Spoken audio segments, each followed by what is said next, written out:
माझी माती माझा देश, माझी माती माझा देश, चला मग बदलूया भारतला परिवेश. आदरणीय महोदय, शिक्षक वृंद व माझे प्रिय मित्रमैत्रिणींनो, मी उन्नती सुचिता विजय मंगरुळकर, इयत्ता 6वीची विद्यार्थिनी. आज एका अशा विषयावर बोलणार आहे जो फक्त एक विषयच नाही तर ते एक महत्त्वाचे घोषवाक्य पण आहे. म्हणजे माझा देश माझी जबाबदारी. माझा देश माझी जबाबदारी असं नाही ना, माझा देश देशाची जबाबदारी. कारण कुठेही आपल्याला कचरा दिसतो तर आपण डोळे झाकतो आणि म्हणतो सरकार करेल, सरकार करेल. पण आपण त्याला साफ करतो का? आपण मित्रांनो असे म्हणतो देशाने आपल्यासाठी केलंच काय, पण आपण कधी असं विचार करतो की आपण देशासाठी काय केलं आहे? इकडे तिकडे कचरा फेकून देणे, तिकडे तिकडे थुंकून देणे, नद्यांना प्रदूषित करणे, हवाना प्रदूषित करणे, ट्रॅफिक सिग्नल मोडून जाणे, हे असे नियम मोडतो. मित्रांनो देशाला फक्त या दोनच गोष्टी पाहिजे, ते म्हणजे नियमांचे पालन करणे आणि स्वच्छता राखणे.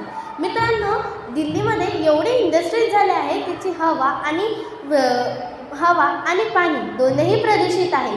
तिच्या लोकांना asthma, blood cancer, heart disease, lung disease, kidney disease असे किती सारे हे आहे. याच्यातले 30 वर्ष कमी झाले. ऐकून थोडेसे चकित व्हाल, पण हे खरं आहे. आपल्याला जे स्वातंत्र्य मिळणे आणि ते एक मोठे यश होते, पण त्या स्वातंत्र्याचं रक्षण करणे आणि देशाला प्रगतीकडे घेऊन जाणे हे आपल्या सर्वांची जबाबदारी आहे.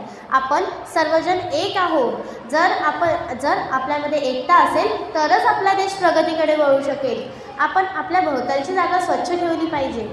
आपण समाजसेवा केली पाहिजे. समाजसेवक म्हणून आपली ओळख राहिली पाहिजे. आपण पर्यावरणाचे रक्षण केले पाहिजे. आपण हर दिवशी झाड नाही लावू शकत, पण आपण हर वर्षी तर झाड लावू शकतो ना.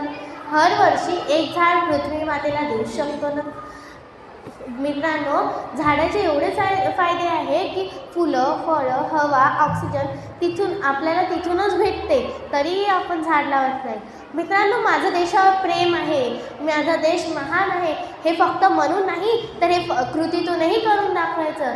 तर मी आजपासून वचन घेते की मी मोठी होऊन जबाबदार बनेन. शेवटी जाता जाता एवढेच म्हणते, माझा देश माझी जबाबदारी. धन्यवाद.